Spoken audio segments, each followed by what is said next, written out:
Bangalore is always special. Uh, from the time we are in Bangalore and all the work we do, it's a very special place that no other place in India can replicate the culture, the vibe, the energy and dynamism in Bangalore. And North Bangalore is even more special because it has a very unique subculture. It's close to the airport. It has a lot of a sort of entrepreneurial energy with a lot of upcoming startups, new thinking going on, people, new investments coming in North Bangalore. It's a very dynamic and happening. So one of the things we thought of doing is to take that simplicity, honesty, the beauty of the site and translate that into an architecture. So we did this through 6 ideas that we put together. So the first being the simplicity and honesty that we wanted to represent through the architecture. The second being compactness. Third being spaciousness. These two are not opposites. I'll explain in detail.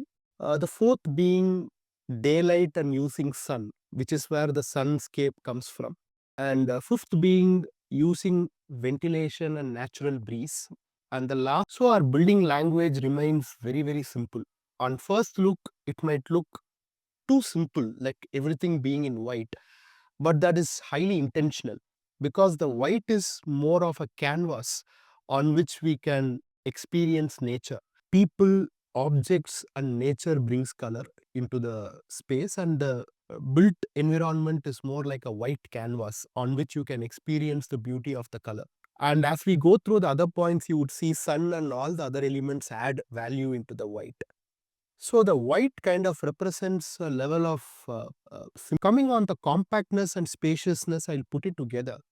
So generally people tend to see compact as very small. What compact means is efficient. And we wanted to develop units that are very efficient. And even each type of unit, if you look through, we have 3 different types of units that are there. One is a G+1 unit, which is a 3 BHK model. So most developers and the villa development starts at a 4 BHK G+2. We started from a very compact G+1 and 3 BHK model, which itself is an extension of that idea of compact. But the spaciousness comes in on the way we design the spaces, the way the programs interconnect. We in fact have a staircase in the form of a L in our G+1 unit. Most L staircases are kind of reserved for the private residences. We don't see them most of it in group housing. So the smallest unit in our project we still conceived with a L staircase. When it comes to the second type of unit, we have a G+1 4 BHK model, where the spaciousness comes from the interconnection of living, dining, kitchen. So we are creating these spaces that feel large. Bedrooms that open into a large balcony that opens into the outdoor spaces. So you constantly feel the spaciousness parallelly with the compactness.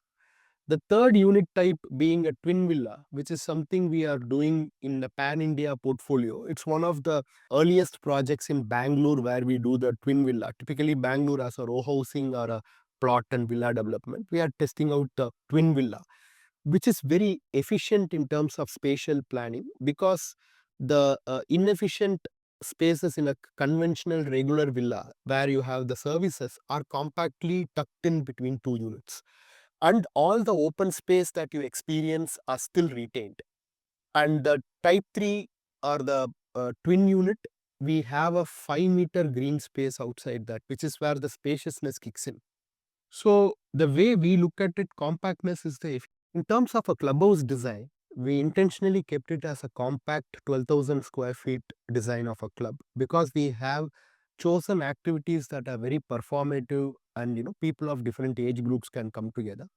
We avoided symbolic activities that are just kept to sound good on paper. So the compactness makes sure that you have a very minimal maintenance and long-term operation of that clubhouse. At the same time, the spaciousness is felt through the height. We have given a 4.5 meter of floor-to-floor height in the clubhouse. That makes it very. So when you go inside a 4.5 meter height club, whether it is a dance class or whether it's indoor games all your activity feels larger. This activity feels more intimate and it feels spacious as a program because of the height. That also adds on into the further points I'm going to make on the daylight. How do we use sun on daylight both in terms of quality and quantity is something we worked on. So if you are looking at the villa design, in terms of quantity, all the spaces are designed for natural daylight. And when I say natural daylight, it is not as simple as a room having a window. The window size is very critical. We have designed all the rooms to have sufficient openness to provide in daylight. When it comes to the quality of lighting, it's important to also not just allow the direct sunlight, but we have lower on the facade, we have pergola on the terrace area. So we constantly keep filtering the direct sunlight. So you constantly get a diffused daylight. The clubhouse even has a skylight to make sure, the spaces like a reception and all are having a natural light throughout the day. When it comes to the quality of lighting, it is not just about bringing in lighting, but bringing in an experience with the light. So the idea of sunscape comes because all the other strategies play out in the sun to create different experiences and different effects, which is what summarizes the project as a sunscape. Sunscape was the idea of our concept that we initially presented, and everyone got hooked on to the good theme, which eventually became the project. Because the privacy is provided by the combination of the louvers and the privacy curtains. The following idea is closely interrelated with the daylight, which is the ventilation. Ventilation again is very similar to daylight, that just by providing an opening we cannot claim natural ventilation. Ventilation is something that we need certain air movement through our project. So the most important part is we tried designing maximum of the units in the master plan to face the open space. So if you look at overall 6 different blocks, we roughly have 4 blocks that are looking out. So that looking out blocks mean that I have uninterrupted open space, which allows the natural movement of the wind into the built space. We also tried providing multiple windows into each activity space. At a master plan level, we have a central green space, we have a peripheral greens, we have a small nala that we are developing into activities. There are some sports related activities. We are creating views and experiences connecting people to this natural space. Also, if you see programs, there are some introverted programs, which are, if you look at something like a badminton, most designed street badminton as a completely introverted program. We wanted to connect nature even to such programs. Even from the badminton area in the clubhouse, we have created a nice panoramic kind of a cutout window from where you can experience the garden on the outside. So irrespective of whether if you are on the indoor games, you get a view into the central greens. If you are in the semi-outdoor spaces, you are beside the green. If you are in the meeting area or the co-work, you get a direct uninterrupted view into the green. If you are there in the badminton, you get into a view of this. So irrespective of what activity you are performing, you are constantly in connection with nature. And even today, I remember the first meet with Merusri, Mr. Venkat and Sham. Unlike most architect developer meeting, it was a meeting between two passionate people, people who want to create a difference and do something that stands the test of. We really liked the experience of the site, the kind of, we have like a kind of a stone quarry, kind of a natural formation to the northwest, where when it rains you see this beautiful collection. Towards the north we have this vertical woods, towards the northeast we have a nala, along the south we have a buffer between the main road, so you don't have any traffic or anything. It's a beautiful. At FHD we have certain conscious thinking on localization, empathy, nature, simplicity. So we brought our values together to create something that will be unique as well as stand the test of time. And throughout this process, the idea of that simplicity and honesty, this organic development will be seen in the output. So when you actually move into a building, you will realize that there are certain thought processes have been empathetically thought about at a very early stage, because we thought of living in that space more than selling that space. So we organically developed through this idea of the brief, and that naturally led to this, the 6 points that I mentioned earlier. These are points that tie into each other. When it comes to the design process at FHT, we have an elaborate thought process where we don't see it as a floor plan, elevation, section, and 3D. For us, design is a singularity that brings all of them together. So at every point, we are thinking all of them together. So we didn't start from designing a floor plan on efficiency basis. We always thought through where does the daylight come from? Where do people live from? How large should a bedroom be? How much of greenery do I need to see from my bedroom? Would I keep my window open or closed? How do I need a connection between my kitchen and dining? When somebody enters into the house, do they see the sofa or do they see the television? How much of sunlight falls into each of these spaces? These are all thought processes that we think at every single point. And throughout our deliverable, as we develop the design, we are constantly evaluating it for daylight and ventilation, shadow analysis. We run through advanced analysis to make sure that we are both qualitatively and quantitatively at the same. When you look at a clubhouse, it is easier said to talk about daylighting and ventilation, but eventually when it comes to a drop of rain falling on you, how do you experience? Do you want to put a glass wall and stop every drop of rain? Or what we chose is to cut down the direct rain through a chajja and have certain filters and let the last bit of drops fall on you to experience nature. This is the subtle difference where we are looking at comfort. To touch a bit on the construction materials, when we say white, it is not as simple as having a plaster and painting your building white. There is certain level of finesse that goes into designing a material. Within white, we actually have close to 7 to 8 different material finishes on a facade that we have worked on.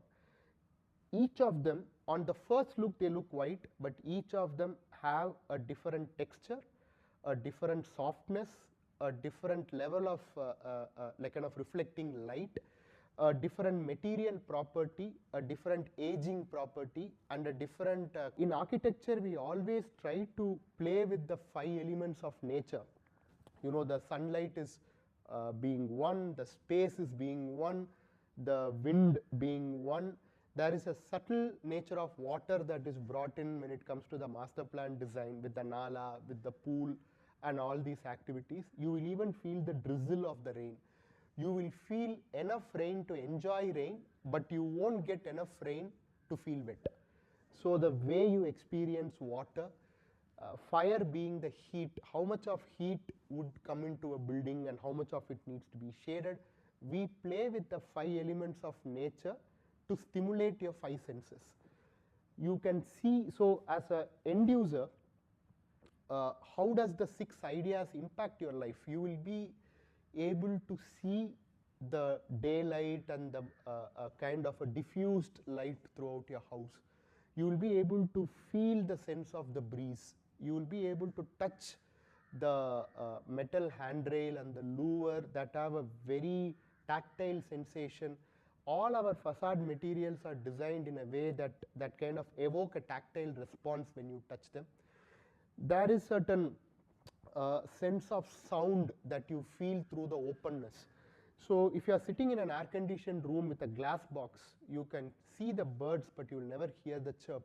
This is a subtle difference. When you sit in our clubhouse in the indoor game area, you see the openness through which you can hear the bird chirping. So the idea of bringing landscape in to bring certain nature of butterflies and birds inside. Beyond the 6 points, bringing the community together is very important for success of any project. So we take that very deeply in bringing people together.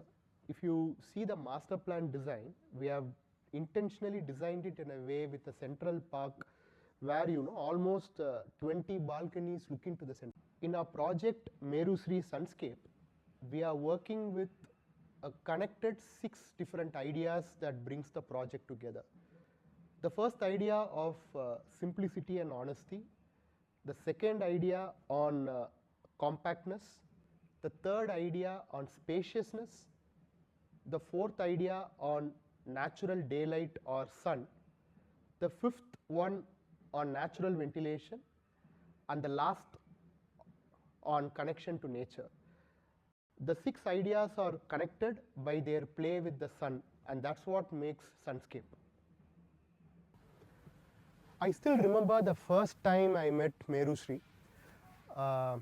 It was unlike a typical developer architect conversation. We didn't talk about areas, efficiency, FSI, nothing.